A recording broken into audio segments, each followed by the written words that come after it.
नमस्कार दोस्तों, मैं Parasnath life high study IAS में आपका स्वागत है।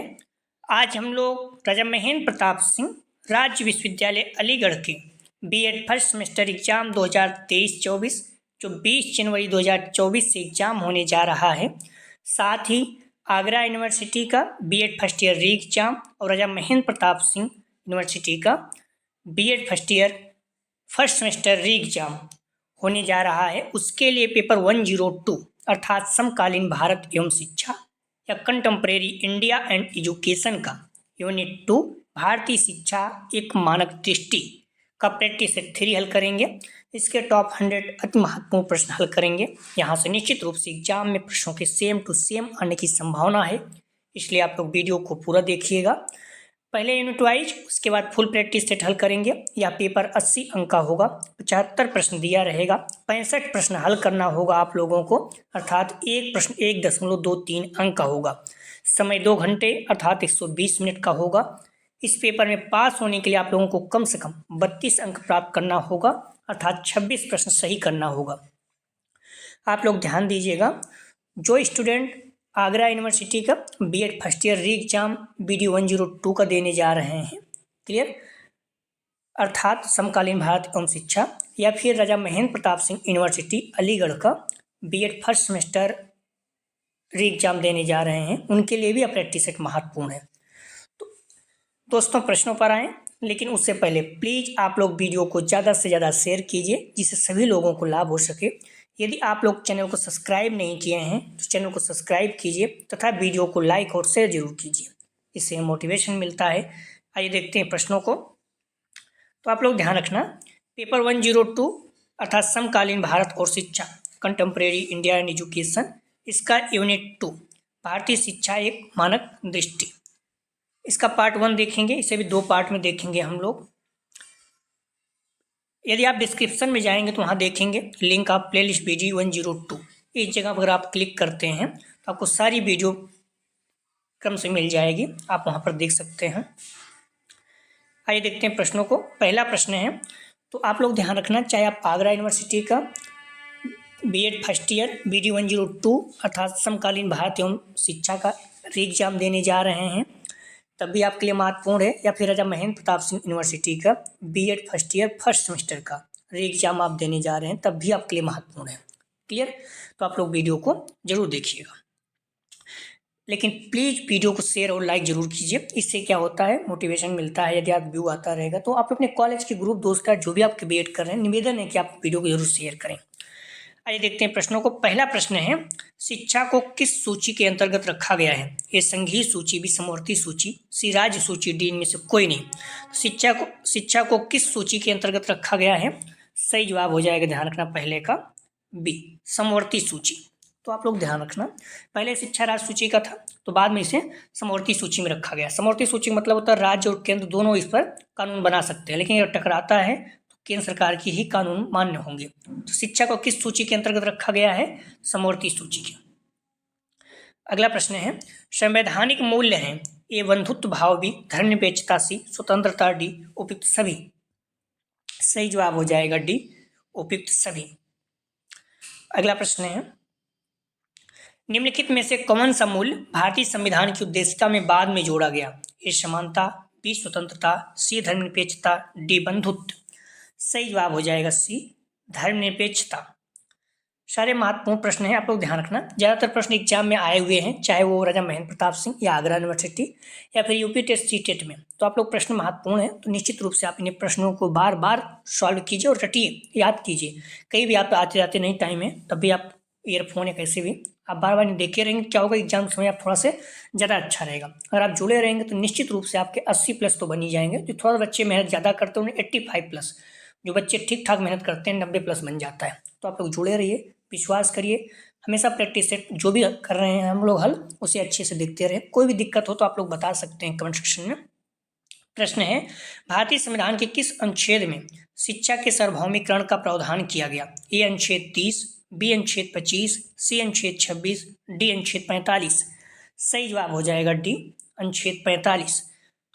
आप लोग प्लीज़ वीडियो को लाइक और शेयर जरूर करें, आप लोग आंसर जरूर दिया करें, इससे क्या होगा आपको प्रश्न याद रहेगा। चाहे गलती क्यों ना हो, पर उत्तर जरूर दिया करें।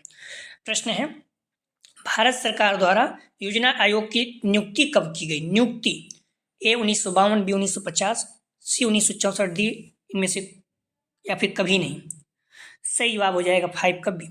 1950 में योजना आयोग की नियुक्ति की गई।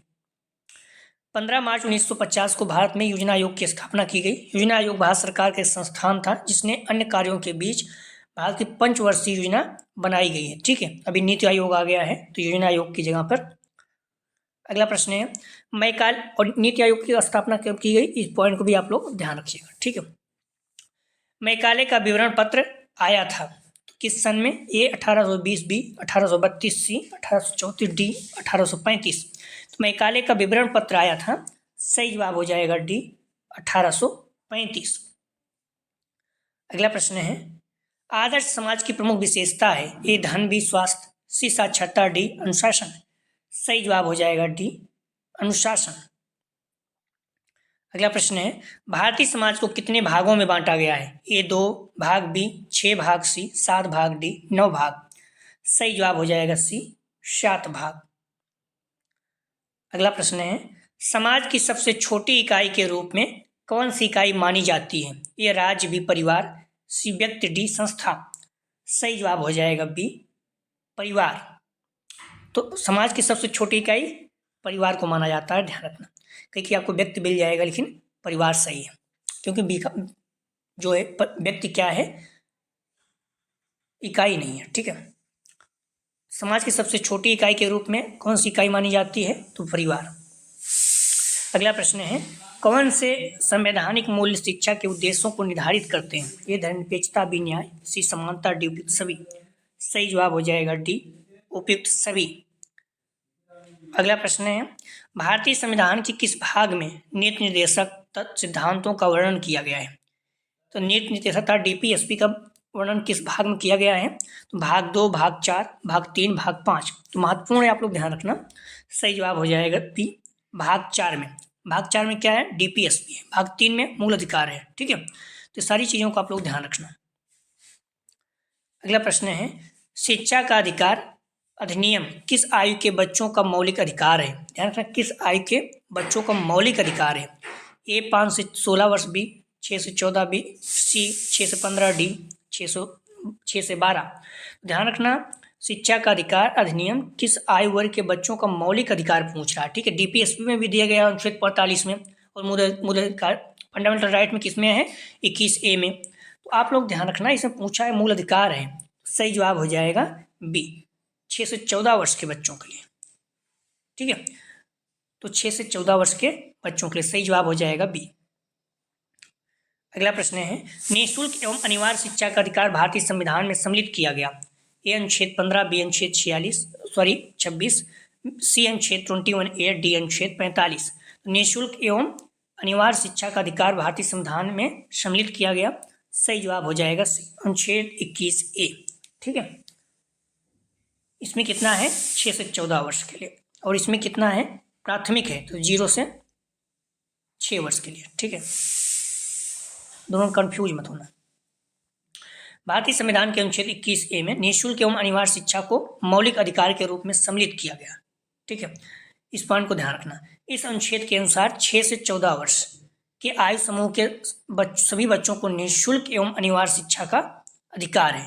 अनुच्छेद 15 में समानता के अधिकार को, अनुच्छेद 26 में धर्म की स्वतंत्रता, अनुच्छेद 45 में बाल श्रम के उन्मूलन, बच्चों को प्राथमिक में, ठीक है 6 से 6 वर्ष की बात कर रहा है, बच्चों को प्राथमिक शिक्षा प्रदान करने राज्य के कर्तव्य को शामिल किया गया है। ठीक है, 45 इस पॉइंट को ध्यान रखना। अगला प्रश्न है, भावात्मक एकता समिति के अध्यक्ष कौन थे? A Zakir Hussain, B doctor Radhakrishnan, C doctor L S. Mudaliar, D doctor Sampurnanand. सही जवाब हो जाएगा 14 का डी डॉक्टर संपूर्णानंद। अगला प्रश्न है, समाज में स्तरीकरण किस पर आधारित है? समाज में स्तरीकरण किस पर आधारित है? सही जवाब हो जाएगा बी संस्कृति, जात और वर्ग। अगला प्रश्न है, उच्च शिक्षा में और सरकारी नौकरियों में सीटों के आरक्षण की नीति निम्नलिखित का उदाहरण है? सही जवाब हो जाएगा 16 का ए, प्रतियोगी गतिशीलता। अगला प्रश्न है, डाइट की स्थापना किसकी सिफारिशों में से एक का परिणाम थी? सही जवाब हो जाएगा 17 का ए, राष्ट्रीय शिक्षा नीति 1986। अगला प्रश्न है, राष्ट्रीय ज्ञान आयोग के अध्यक्ष कौन थे? सही जवाब हो जाएगा 18 का सी, शैम पित्रोदा। मोस्ट इंपॉर्टेंट में रखिएगा। अगला प्रश्न है, राष्ट्रीय एकता का अर्थ है संस्कृत आदि की भावना और डॉट डॉट, ए राष्ट्र के प्रति प्रेम, बी एकता, सी समझ, डी इनमें से कोई नहीं। सही जवाब हो जाएगा ए, राष्ट्र के प्रति प्रेम। तो राष्ट्रीय एकता का अर्थ है संस्कृत आदि की भावना और राष्ट्र के प्रति प्रेम। अगला प्रश्न है, शिक्षा के व्यवसायीकरण का लक्ष्य है? सही जवाब हो जाएगा 20 का डी, शिक्षा को, उदार शिक्षा को रोजगारोन्मुख बनाना। अगला प्रश्न है, ऑपरेशन ब्लैक बोर्ड महत्वपूर्ण है, संबंधित है, ए एनसीटीई से, बी कोठारी कमीशन से, सी एनईपी 1986, डी यूजीसी से। सही जवाब हो जाएगा सी, एनईपी 1986 से। अगला प्रश्न है, कोठारी आयोग की रिपोर्ट का शीर्षक था? ए रोमांच होना सीखना, बी शिक्षा और राष्ट्रीय विकास, सी लोकतंत्र में शिक्षा और समाजीकरण, डी शिक्षा और राष्ट्रीय चरित्र। सही जवाब हो जाएगा 22 का बी, शिक्षा और राष्ट्रीय विकास। कोठारी आयोग की रिपोर्ट का शीर्षक था शिक्षा और राष्ट्रीय विकास। अगला प्रश्न है, शिक्षा में अवसरों की समानता से अभिप्राय है कि प्रत्येक छात्र, सही जवाब हो जाएगा बी, अपनी योग्यता तथा रुचियों के अनुसार सुविधाएं प्राप्त करें। अगला प्रश्न है, शिक्षा की सार्वभौमिक सफलता के लिए अनौपचारिक शिक्षा की व्यवस्था किस राष्ट्रीय शिक्षा नीति में की गई थी? सही जवाब हो जाएगा 24 का बी, नई शिक्षा नीति 1986। अगला प्रश्न है, डीपीईपी योजना लागू की गई थी? सही जवाब हो जाएगा 25 का बी, प्राथमिक शिक्षा के लिए। अगला प्रश्न है,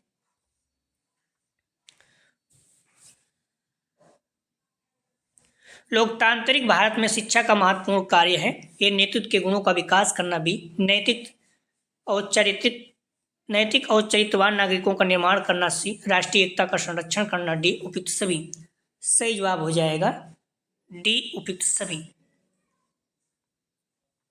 अगला प्रश्न है, संविधान के किस अनुच्छेद में घोषित जातियां अनुसूचित जाति मानी जाती हैं? सही जवाब हो जाएगा 27 का सी, 341। अगला प्रश्न है, यूजीसी की स्थापना किस वर्ष में हुई? सही जवाब हो जाएगा 28 का सी, 1953। यूजीसी अर्थात विश्वविद्यालय अनुदान आयोग की स्थापना 1953 में की गई। अगला प्रश्न है, मुस्लिम काल में प्राथमिक शिक्षा के केंद्र थे? ए मदरसे, बी मकतब, सी गुरुकुल, डी मठ। सही जवाब हो जाएगा, ध्यान रखना, मुस्लिम काल में प्राथमिक शिक्षा के केंद्र थे। सही जवाब हो जाएगा बी, मकतब। अगला प्रश्न है, प्रारंभिक शिक्षा का सार्वभौमिकरण है? एक ए संवैधानिक प्रावधान, बी मौलिक अधिकार, सी ए बी दोनों, डी में से कोई नहीं। सही जवाब हो जाएगा सी ए बी दोनों, संवैधानिक और मौलिक दोनों। अगला प्रश्न है, जिला शिक्षा एवं प्रशिक्षण संस्थान अर्थात डाइट बनाने की सिफारिश की थी? ए एनपीई 1992, बी कोठारी आयोग, सी एनपीई 1986, डी मुदालियर आयोग। सही जवाब हो जाएगा 31 का सी, एनपीई 1986। अगला प्रश्न है, सर्व शिक्षा अभियान संबंधित है? ए प्राथमिक शिक्षा से, बी माध्यमिक शिक्षा से, सी प्रारंभिक शिक्षा से, डी उच्च शिक्षा से। सही जवाब हो जाएगा ए प्राथमिक शिक्षा अर्थात 0 से 5 वर्ष, कक्षा 1 से 5 वर्ष।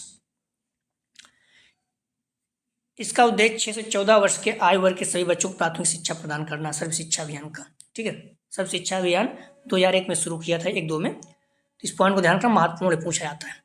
अगला प्रश्न है, निम्नलिखित में से कौन सा शिक्षा का औपचारिक अभिकरण है? सही जवाब हो जाएगा 33 का सी, कॉलेज या विद्यालय। परिवार जो है अनौपचारिक है। अगला प्रश्न है, वंचित वर्गों में कौन सम्मिलित है? ए अनुसूचित जातियां तथा जनजातियां, बी महिलाएं, सी शारीरिक एवं मानसिक रूप से दिव्यांग, डी उपयुक्त सभी। सही जवाब हो जाएगा डी उपयुक्त सभी। अगला प्रश्न है सामाजिक वंचन अर्थात अभाव सबसे अधिक प्रचलन में था। सही जवाब हो जाएगा 35 का डी वैदिक काल में। अगला प्रश्न है उपनयन संस्कार संबंधित है।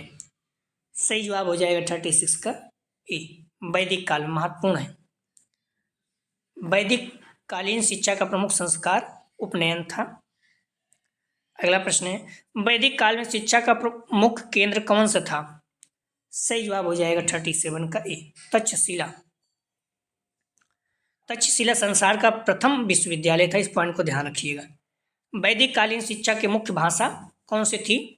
सही जवाब हो जाएगा 38 का ए संस्कृत।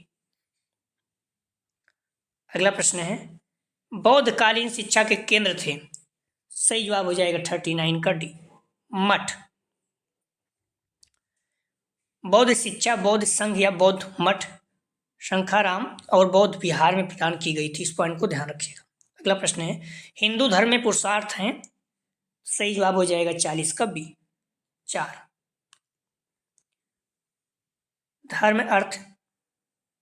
धर्म अर्थ काम और मोक्ष, ये चारों हैं, नाम याद रखिएगा। अगला प्रश्न है शंकराचार्य को किस दर्शन का संस्थापक माना जाता है? सही जवाब हो जाएगा सी वेदांत। अगला प्रश्न है राष्ट्रीय एकता कमेटी की अध्यक्षता की थी। सही जवाब हो जाएगा 42 का ए डॉक्टर संपूर्णानंद जी ने। अगला प्रश्न है मूल्य शिक्षा की आवश्यकता किस स्तर पर है? ए प्राइमरी, बी माध्यमिक, सी विश्वविद्यालय स्तर, डी प्रत्येक स्तर। सही जवाब हो जाएगा डी प्रत्येक स्तर पर, अर्थात प्राथमिक, माध्यमिक, विद्यालय किसी भी स्तर पर मूल्य शिक्षा की आवश्यकता होती है। नैतिक एजुकेशन की आवश्यकता चाहे प्राइमरी हो, माध्यमिक हो या विश्वविद्यालय दर सभी स्तर पर होती है, प्रत्येक स्तर पर। अगला प्रश्न है स्पेंसर के अनुसार मूल्यों के प्रकार हैं। सही जवाब हो जाएगा बी 6। अगला प्रश्न है वेद कितने भागों में विभाजित है? सही जवाब हो जाएगा डी 4 भागों में।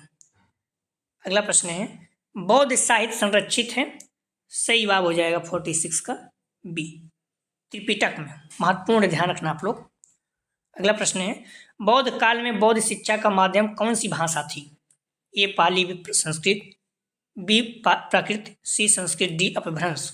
तो बौद्ध काल में बौद्ध शिक्षा का माध्यम कौन सी भाषा थी? सही जवाब हो जाएगा 47 का ए पाली। अगला प्रश्न है स्कूल को प्यार का घर किस शिक्षा शास्त्री ने कहा था? सही जवाब हो जाएगा बी पेस्टोलॉजी।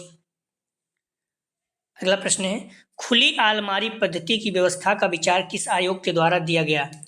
सही जवाब हो जाएगा 49 का ए विश्वविद्यालय शिक्षा आयोग। अगला प्रश्न है राष्ट्रीय ज्ञान आयोग का गठन किया गया। सही जवाब हो जाएगा 50 का ए सन 2005 में। 13 जून 2005 को श्री सीएम पित्रोदा की अध्यक्षता में इस आयोग का गठन किया गया था।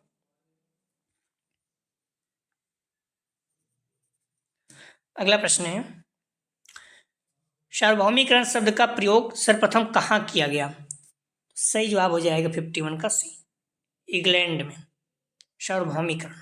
अगला प्रश्न है प्रारंभिक शिक्षा के सार्वभौमिकरण के लिए संसद द्वारा कौन सा संशोधन पारित किया गया? सही जवाब हो जाएगा डी 86 कॉन्स्टिट्यूशन अमेंडमेंट। अगला प्रश्न है संविधान के किस अनुच्छेद में यह प्रावधान किया गया है कि राज्य बालक को जब तक कि वह 6 वर्ष ना हो जाए उसकी बाल अवस्था और शिक्षा की भी व्यवस्था करेगा? सही जवाब हो जाएगा 53 का ए 45। 45 में क्या बोला गया है? राज्य बालक को जब तक 6 वर्ष ना हो जाए उसकी बाल अवस्था और शिक्षा की व्यवस्था करेगा। ठीक है। 21 में 614 वर्ष है। 614 वर्ष के आयु के सभी बालकों के लिए अनिवार्य तथा निःशुल्क शिक्षा का प्रावधान संविधान के अनुच्छेद 45 में किया गया है। इस पॉइंट को आप ध्यान रखना है। 614 वर्ष जो है इसमें 21 में है, ठीक है, और 6 वर्ष जो है ये 45 में है। इस पॉइंट को आप लोग ध्यान रखना।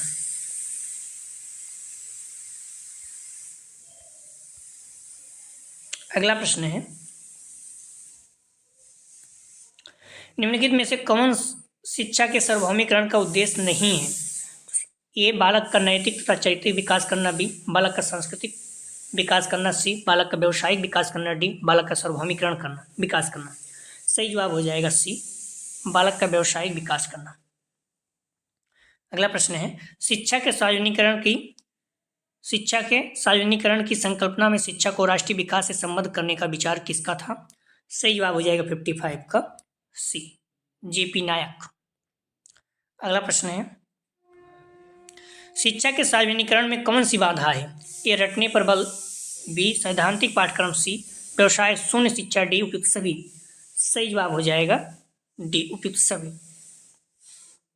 अगला प्रश्न है आचार्य राममूर्ति समिति ने शिक्षा के क्षेत्र में क्या विचार दिया था? सही जवाब हो जाएगा ए शिक्षा का सार्वजनिकरण। अगला प्रश्न है बेटी बचाओ बेटी पढ़ाओ योजना की शुरुआत कब की गई, किस सन में? महत्वपूर्ण है। सही जवाब हो जाएगा बी 22 जनवरी 2015 में। अगला प्रश्न है शिक्षा गारंटी योजना का गठन किया गया है।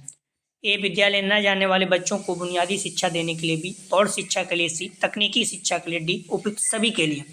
सही जवाब हो जाएगा ए विद्यालय न जाने वाले बच्चों को बुनियादी शिक्षा देने के लिए शिक्षा गारंटी योजना का गठन किया गया। अगला प्रश्न है मध्याह्न भोजन योजना कब प्रारंभ की गई, अर्थात मिड डे मील भोजन योजना कब प्रारंभ की गई? सही जवाब हो जाएगा ए 1995 में, 1995 में। 15 अगस्त 1995 में स्टार्ट किया गया था। मध्याह्न भोजन योजना को सर्व शिक्षा अभियान 2007 में जोड़ा गया था। सर्व शिक्षा अभियान में 2007 में जोड़ा गया था। अगला प्रश्न है लोक जुम्बिश प्रोजेक्ट कार्यक्रम कहाँ शुरू किया गया? ए कर्नाटक, बी केरल, सी गोवा, डी राजस्थान। सही जवाब हो जाएगा डी राजस्थान। अगला प्रश्न है जनशाला कार्यक्रम का उद्देश्य है। सही जवाब हो जाएगा 62 का बी प्राथमिक शिक्षा को प्रभावशाली बनाना। अगला प्रश्न है शिक्षा का अधिकार कानून कब लागू हुआ? सही जवाब हो जाएगा 63 का सी 1 अप्रैल 2010। भारत देश में 6 से 14 वर्ष के हर बच्चों को निःशुल्क तथा अनिवार्य शिक्षा प्रदान करने के शिक्षा का अधिकार अधिनियम 2009 बनाया गया, 10 में लागू किया गया, 1 अप्रैल 2010 में लागू किया गया इसे। अगला प्रश्न है प्लीज़ आप लोग वीडियो को लाइक और शेयर कीजिए। आप लोग जुड़े रहेंगे निश्चित रूप से आप लोगों को बहुत अच्छे अंक आएंगे और मैक्सिमम प्रश्न यहीं से आपको मिलेंगे। शिक्षा सहयोग योजना का प्रारंभ कब हुआ? सही जवाब हो जाएगा 64 का सी 31 दिसंबर 2001 से शिक्षा सहयोग योजना प्रारंभ केंद्र सरकार ने किया था। अगला प्रश्न है यह एक्ट संविधान की किस धारा के अंतर्गत माना जाता है? राज्य किसी भी नागरिक के विरुद्ध धर्म, वंश, जात, लिंग तथा जन्मस्थान के आधार पर भेद नहीं करेगा। सही जवाब हो जाएगा 65 का बी 25। अगला प्रश्न है यह संविधान की किस धारा में लिखा है अस्पृश्यता समाप्त हो जाती है, इसका किसी भी रूप में प्रयोग निषिद्ध है? सही जवाब हो जाएगा 66 का बी अनुच्छेद 17 में। अगला प्रश्न है परस्पर संबंधित परिवार मिलकर जब एक बड़ा समूह बनाते हैं तो उसे क्या कहा जाता है? परस्पर संबंधित परिवार मिलकर जब एक बड़ा समूह बनाते हैं तो उसे क्या कहा जाता है? सही जवाब हो जाएगा बी समूह। अगला प्रश्न है आश्रम शब्द संस्कृत के किस धातु से लिया गया है? ए यहाँ, बी आश्र, सी श्रम, डी श्रम। सही जवाब हो जाएगा 68 का ध्यान रखना डी श्रम।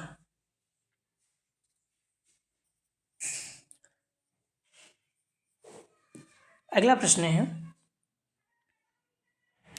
आश्रम का शाब्दिक अर्थ होता है, आश्रम का शाब्दिक अर्थ विश्राम स्थल या पड़ाव है। अगला प्रश्न है किस महर्षि ने कहा है आश्रम व्यवस्था 4 डंडों वाली एक सीढ़ी है जो ब्रह्म की ओर ले जाती है? सही जवाब हो जाएगा 69 का ए वेद व्यास ने। आश्रम 4 हैं ब्रह्मचर्य, गृहस्थ, ब्रह्म। आश्रम 4 हैं कौन कौन से? ब्रह्मचर्य, गृहस्थ, वानप्रस्थ और संन्यास आश्रम। ब्रह्म के अनुसार जीवन व्यतीत करना यह ब्रह्मचर्य आश्रम के अंतर्गत आता है। अगला प्रश्न है, गौतम सूत्र में किस आश्रम को समस्त आश्रमों का मूल बताया गया है? सही जवाब हो जाएगा 70 का डी, गृहस्थ आश्रमों को सभी आश्रमों का मूल बताया गया है। अगला प्रश्न है, आज से मैंने पुत्र विषयक, धन विषयक तथा लोक विषयक आतुरता तथा कामना का सर्वथा परित्याग कर दिया, यह प्रतिज्ञा किस आश्रम में लेनी पड़ती है? सही जवाब हो जाएगा 71 का ए, संन्यास आश्रम में। अगला प्रश्न है, समुदाय में रहने वाले व्यक्तियों में किस प्रकार की भावना पाई जाती है? सही जवाब हो जाएगा सी, हम की भावना। प्रतिष्ठा एवं आर्थिक स्तर वर्गीकरण का आधार सामाजिक वर्गों के लिए होता है। अगला प्रश्न है, सांस्कृतिक रूप से वह परिभाषित समूह जो समस्त जनसंख्या के भीतर एक खास स्थान या स्तर प्राप्त होता है, उसे कौन सा वर्ग कहते हैं? सही जवाब हो जाएगा सी, सामाजिक। अगला प्रश्न है, कम्युनिटी अंग्रेजी शब्द का किस भाषा से उत्पन्न हुआ? कम्युनिटी अंग्रेजी का शब्द किस भाषा से उत्पन्न हुआ? सही जवाब हो जाएगा 74 का डी, लैटिन भाषा। अगला प्रश्न है, नैन्सी कैटी के अनुसार विद्यालय का शैक्षिक कार्य नहीं है। सही जवाब हो जाएगा 75 का ए, परम अहम का विकास ये नहीं है, आवश्यकता कलाओं में प्रशिक्षण, ज्ञान का विस्तार, चरित्र विकास, ये सारी चीज़ें हैं। अगला प्रश्न है, यह कथन किसका है? बालक के प्रथम 6 वर्ष में माँ के घुटने ही उनका विद्यालय है। सही जवाब हो जाएगा बी, कॉमेनियस का। अगला प्रश्न है, सामूहिक प्रतिनिधित्व करना किस सिद्धांत पर आधारित है? सही जवाब हो जाएगा बी, दुर्खीम का सिद्धांत। अगला प्रश्न है, इदम, ईगो तथा सुपर ईगो को समाजीकरण की धारणा में किसने स्पष्ट किया है? सही जवाब हो जाएगा 78 का ए, फ्रायड ने। अगला प्रश्न है, यह किस विद्वान का मत है? हिंदुओं के लिए जाति संगठन उनका क्लब है, उनकी ट्रेड यूनियन है, या उन्हें लाभ पहुंचाने वाली और उनका प्रचार करने वाली संस्था है? सही जवाब हो जाएगा 79 का ए, सिडनी लो। अगला प्रश्न है, माध्यमिक शिक्षा आयोग के अध्यक्ष कौन थे? सही जवाब हो जाएगा सी, डॉक्टर ए लक्ष्मण स्वामी मुदालियर। माध्यमिक शिक्षा आयोग को मुदालियर आयोग के नाम से भी जाना जाता है। इस पॉइंट को दोनों ध्यान रखना महत्वपूर्ण है, कुछ भी पूछता, कभी माध्यमिक शिक्षा आयोग बोलता, कभी मुदालियर आयोग। शिक्षा आयोग के अध्यक्ष कौन थे? सही जवाब हो जाएगा डी, प्रोफेसर दौलत सिंह कोठारी। शिक्षा आयोग का गठन सन 1964-66 में हुआ था। इस पॉइंट को भी आप लोग ध्यान रखना। अगला प्रश्न है, विश्वविद्यालय शिक्षा आयोग की नियुक्ति कब की गई थी? सही जवाब हो जाएगा बी, 1948 में। विश्वविद्यालय शिक्षा आयोग की स्थापना 4 नवंबर 1948 में की गई थी। इस आयोग के अध्यक्ष थे डॉक्टर सर्वपल्ली राधाकृष्णन जी। अगला प्रश्न है, वर्णों का निर्माण सात्विक, राजसिक, तामसिक इन्हीं प्रवृत्तियों से किया है, या किस ग्रंथ में लिखा गया है? सही जवाब हो जाएगा सी, गीता में। सात्विक प्रवृत्ति का पोषक ब्राह्मण को माना जाता है, तामसिक प्रवृत्ति शूद्र वर्ग में पाई जाती है, क्षत्रिय में सात्विक राजसिक प्रवृत्ति विद्यमान रहती है। अगला प्रश्न है, प्रत्येक व्यक्ति जन्म से शूद्र होता है, केवल उपनयन संस्कार के बाद ही वह द्विज बनता है, या किस शास्त्र में कहा गया है? सही जवाब हो जाएगा डी, हिंदू धर्मशास्त्र में। अगला प्रश्न है, भारत में आधुनिक शिक्षा की शुरुआत किसने की थी? सही जवाब हो जाएगा डी, ईसाई मिशनरियों ने। अगला प्रश्न है, 1970 कलकत्ता विश्वविद्यालय आयोग का दूसरा नाम क्या था? सही जवाब हो जाएगा ए, शेडलर कमीशन। अगला प्रश्न है, हंसा मेहता समिति का गठन कब किया गया? सही जवाब हो जाएगा ए, 1962 में। अगला प्रश्न है, शैक्षिक अवसरों की समानता पर सर्वप्रथम विचार किस आयोग ने किया था? सही जवाब हो जाएगा ए, कोठारी आयोग ने। अगला प्रश्न है, राधाकृष्णन आयोग ने किस स्नातक स्तर के कोर्स को अधिक वरीयता दी? ए, ऑनर्स कोर्स, बी, व्यवसायिक कोर्स, सी, ए, बी, दोनों, डी में से कोई नहीं। सही जवाब हो जाएगा सी, ए, बी, दोनों। अगला प्रश्न है, विश्वविद्यालय आयोग ने कक्षा 9 एवं 10 में भाषाओं के अध्ययन पर बल दिया। ए मातृभाषा, बी संघीय भाषा, एक क्षेत्रीय भाषा, सी अंग्रेजी, डी उपयुक्त सभी। सही जवाब हो जाएगा डी उपयुक्त सभी। विश्वविद्यालय आयोग ने 9-10 में तो मातृभाषा, संघीय भाषा या क्षेत्रीय भाषा या अंग्रेजी सभी पर बल दिया। अगला प्रश्न है, जीवन की कला का ज्ञान किस आयोग के द्वारा दिया गया। ए कुठारी कमीशन, बी नई शिक्षा नीति, सी विश्वविद्यालय आयोग, डी माध्यमिक शिक्षा आयोग। सही जवाब हो जाएगा 91 का डी माध्यमिक शिक्षा आयोग। अगला प्रश्न है, शिक्षा में विकास तथा पुनर्निर्माण उस समय तक लाभकारी नहीं है जब तक विद्यालयों में अनुशासनहीनता है। किस आयोग ने कहा है। सही जवाब हो जाएगा 92 का, ध्यान रखना ए मुदालियर कमीशन ने।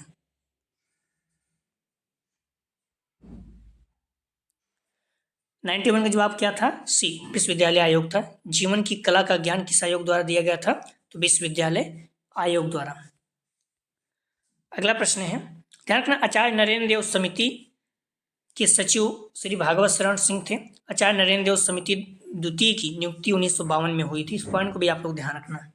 अगला प्रश्न है, मुदालियर कमीशन का कौन सा कार्य क्षेत्र था। सही जवाब हो जाएगा 93 का, सी माध्यमिक शिक्षा। अगला प्रश्न है, भारत में शिक्षा को समवर्ती सूची में कब लाया गया। सही जवाब हो जाएगा 94 में, डी 1976 में। इसके पहले राज्य सूची का विषय था, ठीक है। शिक्षा समवर्ती सूची का मतलब हो गया अब दोनों केंद्र और राज्य दोनों इस पर कानून बना सकते हैं। 1976 में किए गए बेलसाह में संविधान संशोधन द्वारा इसे समवर्ती सूची में रखा गया। ग्रामीण विश्वविद्यालय की स्थापना का सुझाव किस आयोग ने दिया था। सही जवाब हो जाएगा बी भारतीय विश्वविद्यालय आयोग ने। अगला प्रश्न है, आचार्य नरेंद्र देव समिति ने इंटर के पाठ्यक्रम को कितने वर्गों में बांटा था। सही जवाब हो जाएगा 96 का डी 5। अगला प्रश्न है, बहुउद्देशीय विद्यालय खोलने का सुझाव सर्वप्रथम किसने दिया। सही जवाब हो जाएगा 97 का, सी मुदालियर आयोग 1952-53।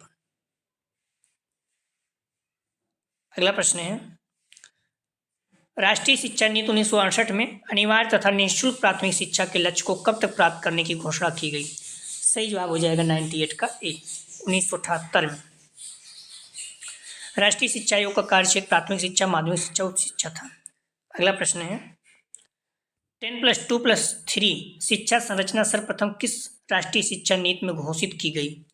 सही जवाब हो जाएगा डी राष्ट्रीय शिक्षा नीति 1986 में। ध्यान रखना आप लोग, 10+2+3 शिक्षा नीति, 10+2+3 शिक्षा संरचना सर्वप्रथम किस राष्ट्रीय शिक्षा नीति में घोषित की गई, तो राष्ट्रीय शिक्षा नीति 1986 में। वर्तमान में जो 2020 राष्ट्रीय शिक्षा नीति है उसमें क्या संरचना है, तो उसमें 5+3+3+4 है, ठीक है। यहाँ पर 5 मतलब हो गया प्राइमरी कक्षा 1-2, प्राइमरी 3 साल आपका एजुकेशन, उसके बाद 1-2 रहेगा, फिर 2-3 कक्षा और जोड़ेंगे 5 हो जाएगा, फिर 3 8, फिर 4 12, ठीक है। तो 5+3+3+4 रहेगा 2020 जो नया बना हुआ है। तो एनईपी 2020 की संरचना क्या है, 5+3+3+4। याद रखना, पूछा जा सकता है। कोठारी आयोग ने 1966 से 86 तक कितने प्रतिशत शिशुओं को शिक्षा की व्यवस्था का सुझाव दिया था। सही जवाब हो जाएगा बी 50% कम से कम। अगला प्रश्न है, जाति एक बंद वर्ग है या कथन किसका है। सही जवाब हो जाएगा ए मजूमदार और मदान का। 2-3 प्रश्न है, आप इसका जवाब जरूर दीजिए। मुदालियर आयोग ने पाठ्यक्रम का 7 वर्गों में विभाजन किया। इस पॉइंट को ही ध्यान रखना, ठीक है। प्रश्न है, इसका जवाब जरूर दें, एग्जाम में आ सकता है, महत्वपूर्ण प्रश्न है। समाजीकरण एक सामाजिक एवं मनोवैज्ञानिक प्रक्रिया है, यह किसने कहा है। ए वाटसन, बी रॉस, सी माइकाइवर, डी रेमंड। दूसरा प्रश्न है, अनेक गोत्र के मिलने से किसका निर्माण होता है। ए विश्व समाज, बी गोत्रों का, सी परिवार का, डी जनजाति का। अगला प्रश्न है, यह किसने कहा था हम भारत में वर्गहीन समाज की स्थापना करना चाहते हैं। ए गांधी ने, बी डॉक्टर राजेंद्र प्रसाद ने, सी नेहरू ने, डी गांधी जी ने, इंदिरा गांधी जी ने। अगला प्रश्न है, उपनयन संस्कार संबंधी थे। ए वैदिक काल से, बी बौद्ध काल से, सी मध्यकाल से, डी इनमें से कोई नहीं। अगला प्रश्न है, बालक के समाजीकरण का प्रथम अभिकरण है ये परिवार भी, समाज से, विद्यालय, डी सभी। तो आप लोग ध्यान रखना, डिस्क्रिप्शन में जाएंगे, लिंक आप प्लेलिस्ट 102 दिया है, जगह पे क्लिक करेंगे तो आपको सारी वीडियो क्रम से मिल जाएगा। आप लोग ध्यान रखना, जो अगला हम लोग प्रैक्टिस सेट हल करेंगे, समकालीन शिक्षा और समकालीन भारत और शिक्षा, इसका यूनिट 2 का ही पार्ट 2 हल करेंगे। ठीक है, अभी हम लोग इसका पार्ट 1 हल कर रहे हैं, तो इस पॉइंट को आप लोग ध्यान रखना। प्लीज़ आप लोग वीडियो को लाइक और शेयर जरूर करें। कॉलेज ग्रुप या फिर जो भी लोग बीएड कर रहे हैं, निश्चित रूप से आप लोग जुड़े रहिए, आप लोगों को बहुत अच्छे अंक आएंगे। चाहे आप आगरा यूनिवर्सिटी का एग्जाम देने जा रहे हैं फर्स्ट ईयर का, उनके लिए भी महत्वपूर्ण है, या फिर राजा महेंद्र प्रताप सिंह यूनिवर्सिटी का बीएड फर्स्ट सेमेस्टर का एग्जाम देने जा रहे हैं, तो उनके लिए भी महत्वपूर्ण है। तो प्लीज़ वीडियो को लाइक और शेयर जरूर कीजिए। वीडियो देखने के लिए धन्यवाद दोस्तों।